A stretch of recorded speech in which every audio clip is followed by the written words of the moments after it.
Why do so many people believe Joe Milton will be Dak Prescott's eventual replacement at Cowboys quarterback? It's a great debate, turns out. Let's dive in. The only thing else I get to say is, how about them Cowboys?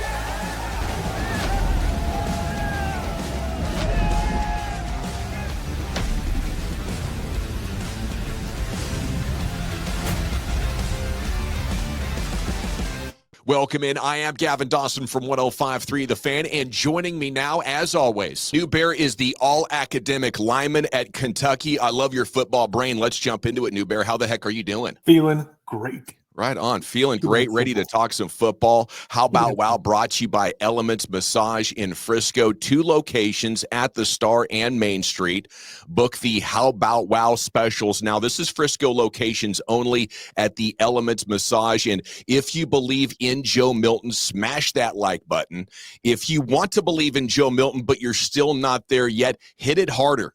Okay, hit that, just destroy that smash button, that like button. You know what I'm going to talk about here, NewBear, as I get ready to share the screen. It really just comes down to decision-making and accuracy and how difficult those things can be to overcome at the next level.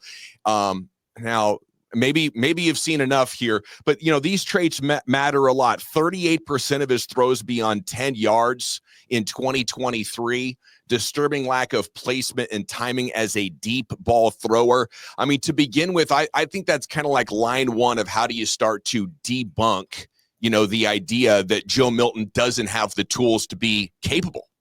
Well, I mean, you even saw it right there just on one of those clips at the combine. That last ball that we just saw, he literally threw the dude out of bounds.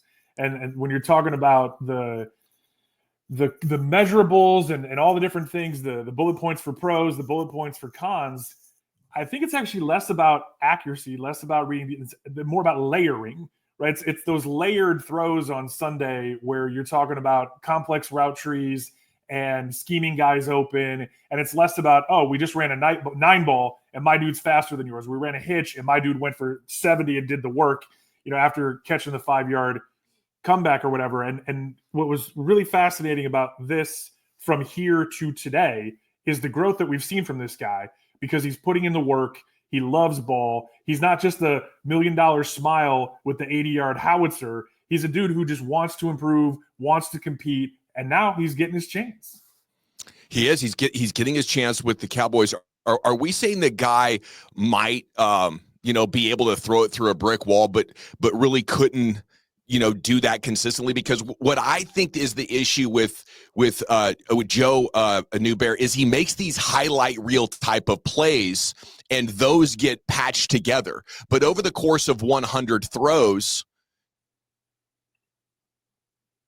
I just don't believe that accuracy and decision-making are good enough. Like, if you just have both of those in today's NFL, they'll figure out a way to protect you enough to give you a platform to move you outside of the pocket, to stand on your tiptoes. But there will be a way, if you can just do both of those things, to play quarterback at a pretty high level. If you have everything else but those, I think it's going to be a long, long journey, and probably a frustrating one for all parties involved. Yeah, but I mean, are you saying that the guy who can throw it through a brick wall can't even aim at the damn door?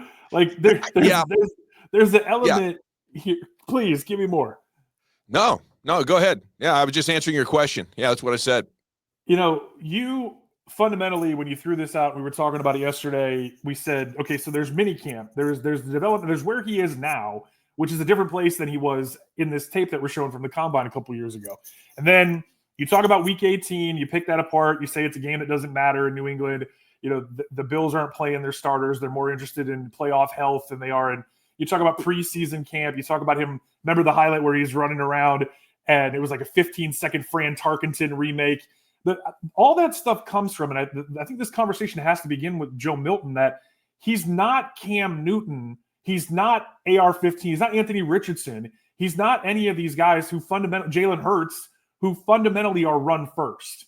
That's not who this guy is. He has that ability, but when you look at those same bullet points criticizing him, what's above that and what we're talking about is him deftly avoiding pressure in the pocket. What we're talking about is him stepping up and being willing to get crushed to deliver a throw like, Aikman did all those years. And the greats who aren't gifted with their legs have to be able to stand in the pocket. Joe Milton wants to do that first.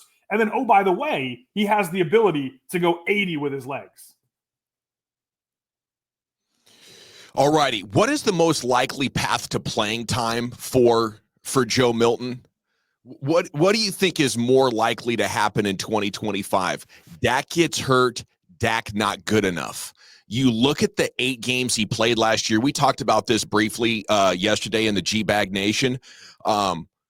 It was, not good at all as far as explosives downfield, yards per attempt, as far as limiting turnovers. Like, there wasn't a lot to like from Dak Prescott's game last year. I wonder if we're seeing a regression in the combination of the injuries, or if that was just, surrounding cast related for Dak last year. I do know the injury situation is looming as the most likely, but I don't think it's the only way that Joe Milton could get on the field. Like, there are several ways I think the classic backup quarterback dilemma could develop, and fans could be chanting for his name in the stands by the time we get to even October. Catastrophic injury, playing injured, not playing through pain or playing a little bit banged up. But actual injury, probably the most likely. I agree with you, rubber stamp that. At the same time, semicolon, other side of the sentence, if that hammy's grabbing a little bit, this is a guy who should be able to step in and buy him a week, especially if you're talking about going into the bye. That would give him an extra week to come out of it. But to answer the question simply, flatly, plainly, the most likely path in 2025 is injury. At the same time, you've talked about how, is this something that we do where we kind of roll him in and there's a special package for him? You've talked about the Hail Mary and some of these other things that, may come into play. Let's not forget that before Dak got hurt last year, Zeke was playing and the run game was terrible. Let's not forget that all season long, until the very end, where Guyton started to show signs of life, left tackle not good. There were other elements. And oh, by the way, among all of those things, no George Pickens, no Jaden Blue, no Tyler Booker.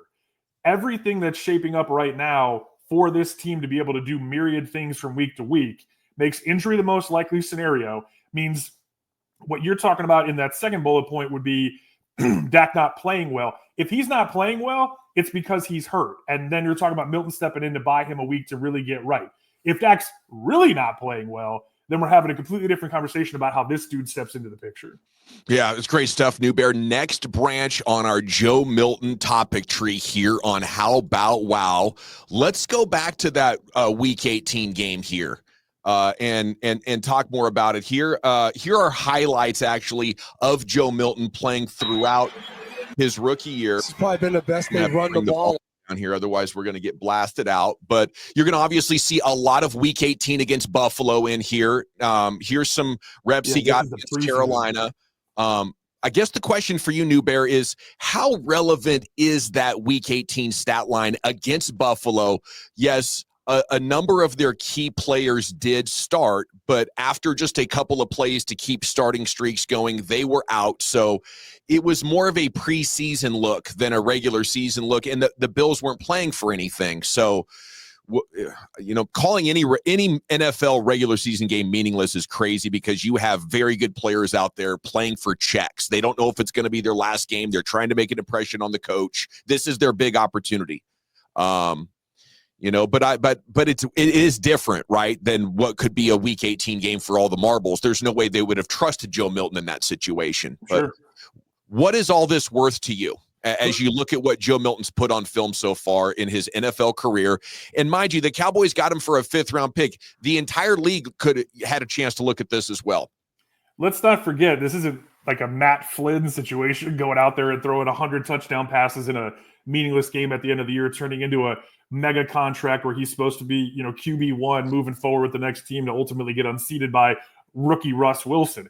This is a late round pick swap that they acquired him for.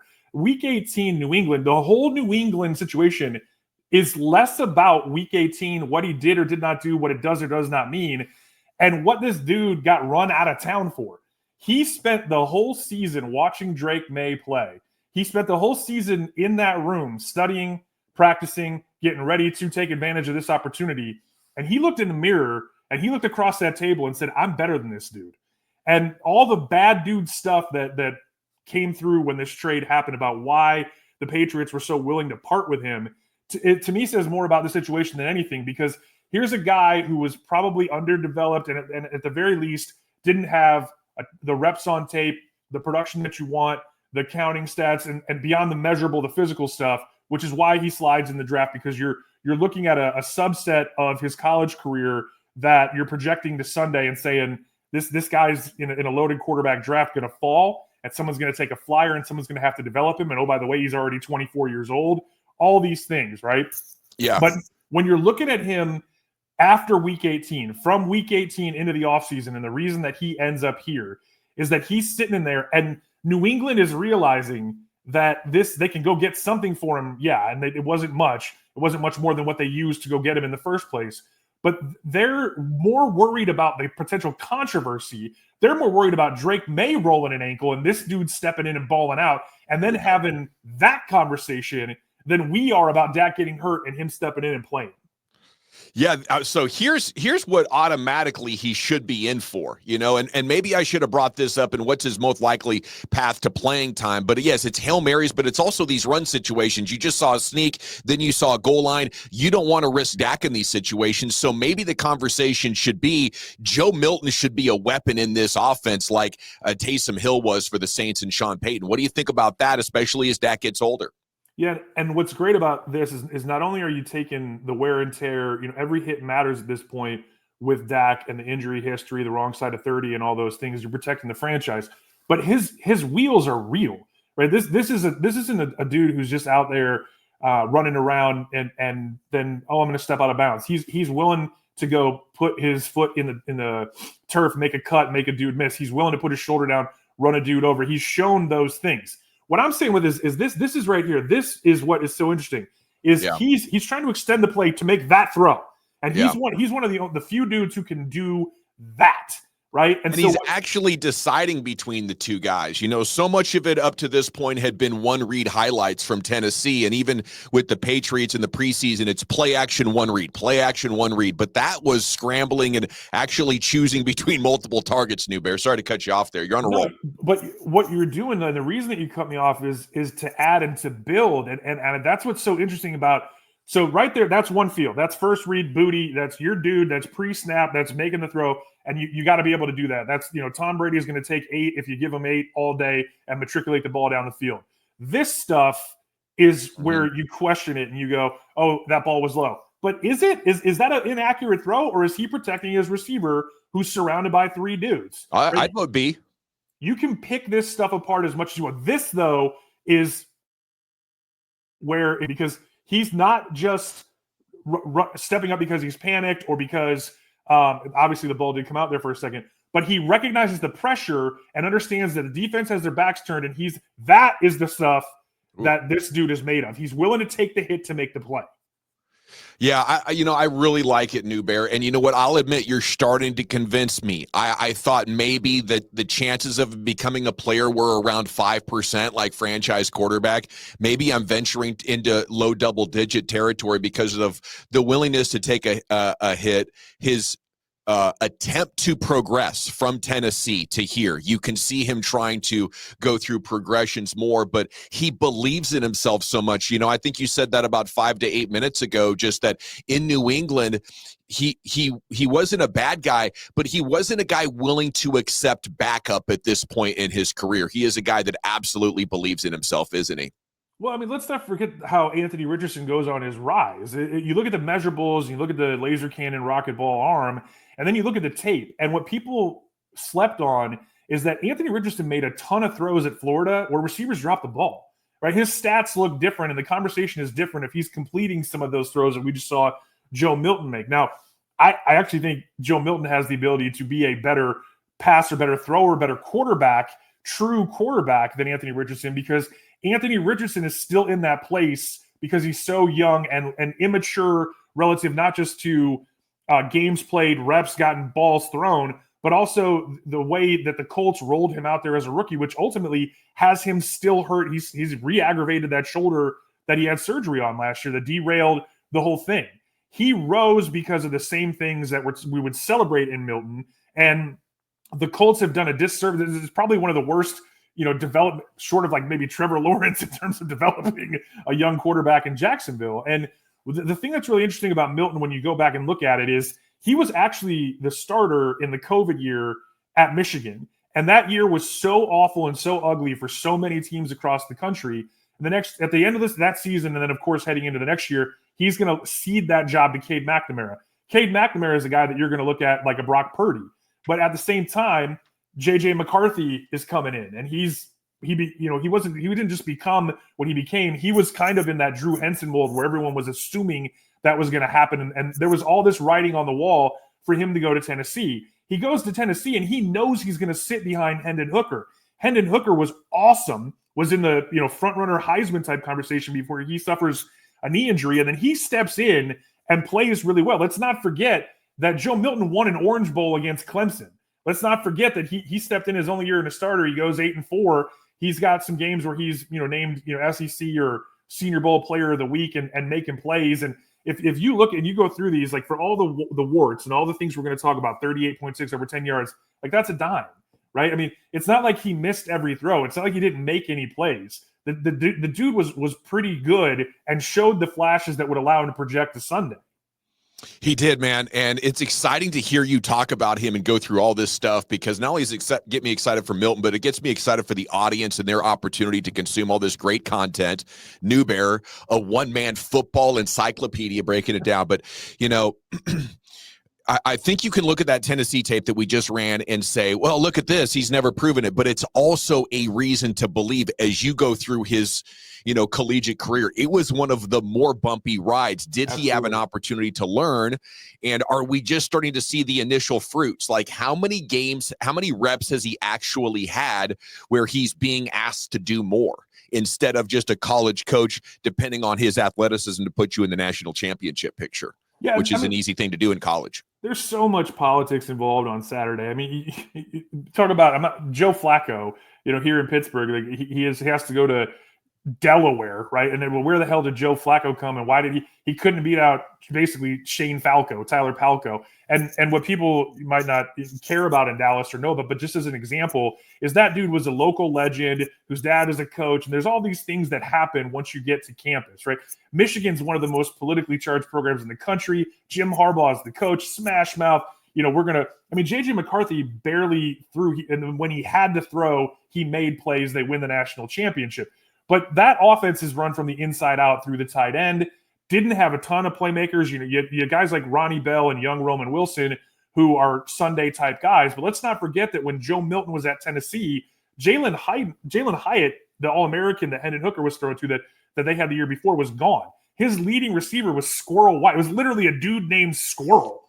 I love it. And, when you go through with the Josh Heupel offense, and just the reason I bring up the politics and talk about maybe some immaterial things respective to the DFW is like there's a bit of a shit show Johnny situation at Tennessee where from Hendon Hooker to Joe Milton to Nico and all the different things that have happened, like there's a ton of politics inside that building, right? Joe Milton was willing to prove it at Michigan. He was willing to transfer and then wait behind another guy, just like he's going to have to do with Dak. He's willing to put in the time if he respects the program, if he respects the dude in front of him. He didn't respect Drake May. And he's here because this is an opportunity through a late round pick swap. Again, it wasn't like they gave up a ton for him to find out in a guy like Brian Schottenheimer has seen everything. He's had to work with guys who have chicken wings like Chad Pennington, laser howitzer cannon arms just a couple years later with Brett Favre, go through Sam Darnold, number one picks who've gotten hurt, like all the different things that we're going to talk about at howboutwow.com as we continue to go through the OT Answers series. Yeah. No, I love this though. Joe Milton's seen some stuff. Brian Schottenheimer's seen some stuff. Dak Prescott's been through some stuff. And now they're all in the shit together figuring it out. Well, I think Milton respects Dak, but he also sees in Dak an opportunity to play because of his age, and he won't have to sit out nearly as long. So I think it's a perfect situation for Joe Milton to learn and for the organization to be patient, but also there's an opportunity that they could be asking him to do a lot more. You mentioned Shoddy, he's been in the Cowboys coaching staff in the organization for 3 or 4 years now. We talked to him last year at training camp, and we talked to him about how defenses had figured out how to reduce rushing yards per attempt and cut off big plays at the same time with their cover twos and the big defensive tackles and the running backs that could run and the corners that could tackle and everything. And I asked him, what is the solution to this? And he said, well, eventually the quarterbacks are going to have to run. So you're looking at Dak and asking him to run, but more like you're asking Jared Goff to run. Just take what the defense gives you and please don't get hurt. If you're shoddy and you look at the possible backups, you don't want Cooper Rush. All that guy did was prove he could win. Instead, you're going for a much more toolsy guy, a running guy. And we've talked about Joe Milton from the pocket, NewBear. But, I mean, if the bleep is hitting the fan, you want to run more in order to set up better man coverage. You said he is not Cam Newton. He's not Lamar Jackson, but he ain't far away. Let's go back to Tennessee here real quick, if you don't mind. I got a highlight for you to look at.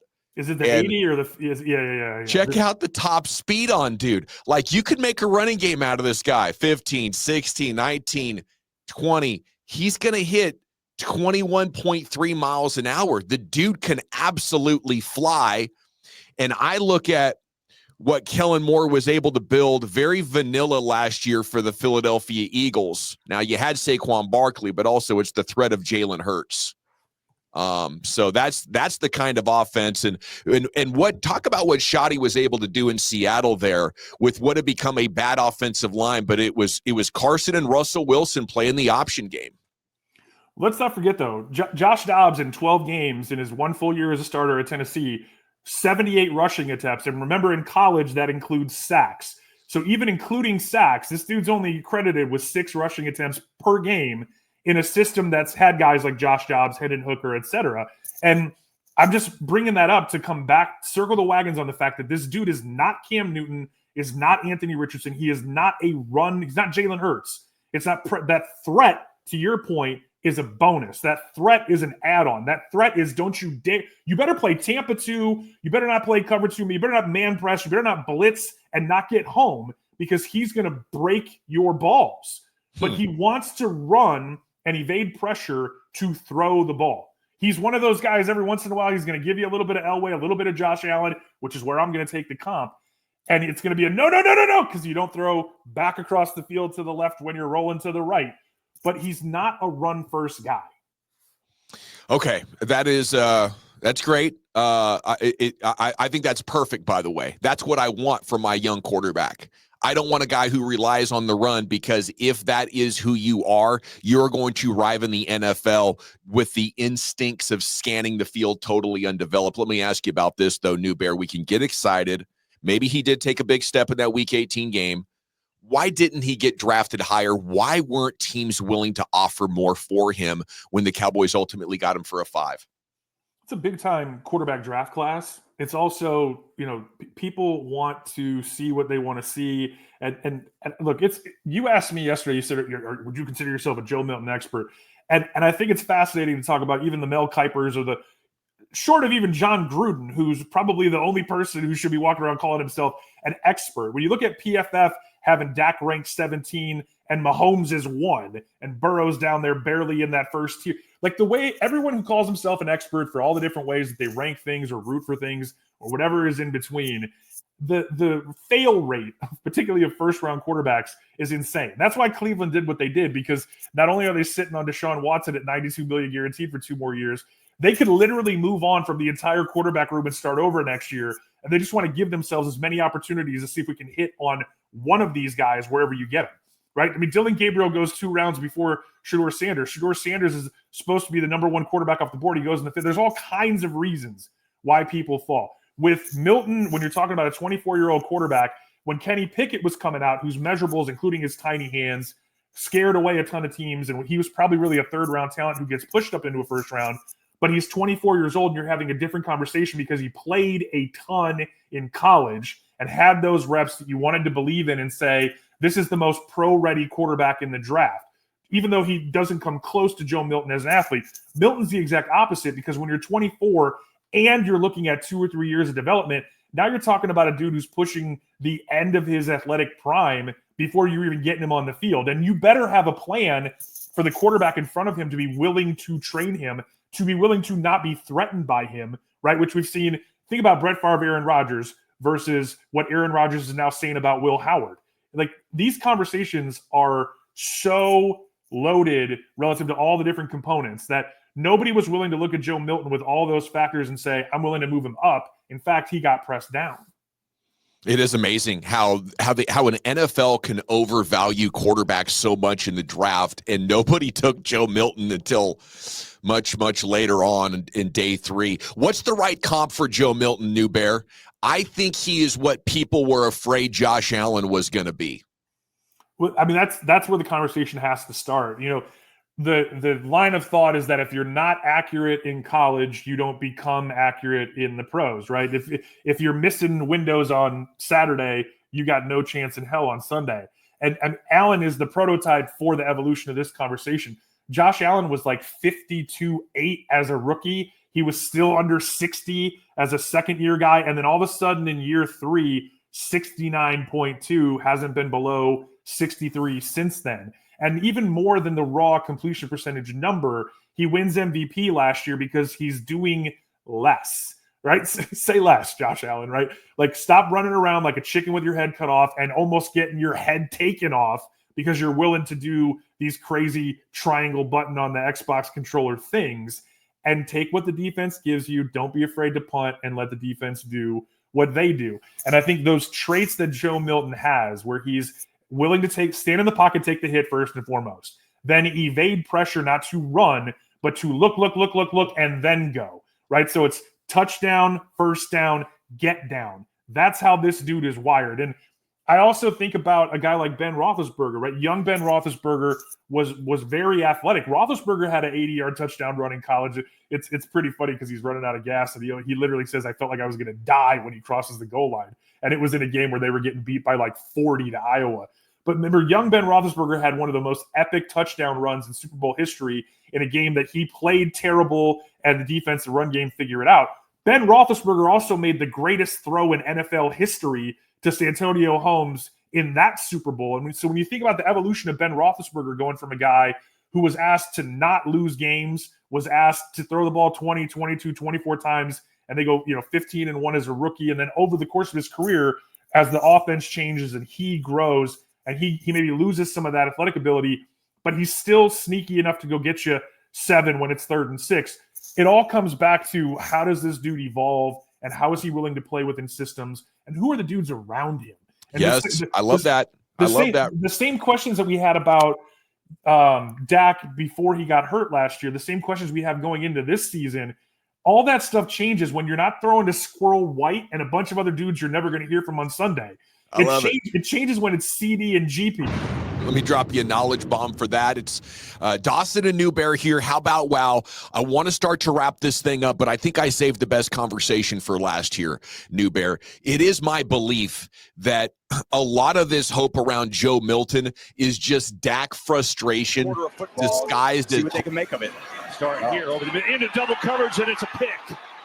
Tyrann Mathieu gets him an interception. It just got so ugly last year with the 11 picks in like 8 games. And I just think people believe that Dak has gone now from maybe being not quite elite to possibly washed up and injury prone. And I think this is hope that Milton could relieve us from Dak, almost like there was late Tony Romo fatigue a decade ago. You need to in an 18-game season. I mean, and when you look back and you think about, so hope, you're saying hope, right? I think the hope here is that this develops into Joe Montana, Steve Young. The hope here is that you look at some of the great backups who are athletic dudes who have to learn how to be quarterbacks. Steve Young was I mean, you look at him winning passing titles, meaning quarterback rating and all this. When he came into the league, he was a running quarterback. Right? He was a dude who had to learn how to be a quarterback, especially in a West Coast system. What's fascinating about this, though, is think about guys who won Super Bowls coming off the bench. Think about Jeff Hostetler stepping in for Phil Simms. Think about Nick Foles stepping in for Carson Wentz. Think about dudes who step into systems with guys around them, right? And then what happens when they leave that system, or what happens when they have to go be the guy. What's really cool about the hope in this is that we're also talking about Dak. 2023, Dak was all-pro too. 2023, you put a side-by-side up of Lamar's MVP and his MVP. You can talk about the front-running nature of it and the stats being empty in some of the games, and then how he ultimately played in the wild card. What the hope here is that Dak is good enough to be a quarterback you can win a Super Bowl with, and then Joe Milton is someone who can learn how to be a pro quarterback from a pro quarterback, right? And then you're not forcing him into any situations that he's not ready for, and Dak is running the script, and you're dictating tempo via personnel, and you're going through a season where if things get a little bit creaky, you got a freaky dude who can plug and play in any week when his name is and when his number is called. I hope so. I do think if Joe Milton played against a good defense that was putting its starters and its best foot forward, we could likely see a lot of growing pains, NewBear. That's fair to say, isn't it? Sure, but some of that is also dictated by what Shoddy and company are going to do from a game plan perspective. If you come out in that first series and they show you that they're going to force you to run, like I don't think you come out in 5 wide. I don't think you come out in 10, 11. I don't think you come out and ask Dak Prescott to be, or ask Joe Milton to be Dak Prescott. I think you have to ask Joe Milton to be what he is. So then you get into this grind, right, where you come out and you say, in this first series, in these first scripted 15 plays, we're going to do some things to see what the defense is going to give us instead of letting them dictate tempo. Because when you can find matchups to pick apart, and again, we keep talking about GP and CD and GP. Let's talk about Fergie. Let's talk about Jaden Blue. Let's talk about what happens if Javonte Williams is back or if Miles Sanders is healthy. There's a ton of other components to this. And oh, by the way, if Booker is able to help that line slot and BB's able to develop with his college coach now being in that room, and Guyton's in shape right after the Jared and Subway Jared summer, and all these different things that we have going on, it's a team around him. Like this, the Joe Milton conversation is the Dak Prescott conversation, because if they're going out there and asking Dak Prescott to be Joe Burrow, it ain't going to happen. I love it. I love it. He is NewBear Lesniewski, former academic, all academic at Kentucky, lineman. And I think now 2 months into this channel, the audience is starting to appreciate why I call you the most undeveloped broadcast talent I've ever stumbled across in my broad journey. Salute to Bear. Awesome job flushing this out for me, man. I thank you for that. I think I'm at 25% now, believing Joe Milton will be at some point a starting quarterback in the NFL. The tools, the surroundings, the trajectory, really a hell of a job breaking this down for us. Minicamp has wrapped. We are now on our way to training camp in Oxnard late July. Shorts and articles every day. Read us at howboutwow.com. Like and sub. Until next time, how about wow?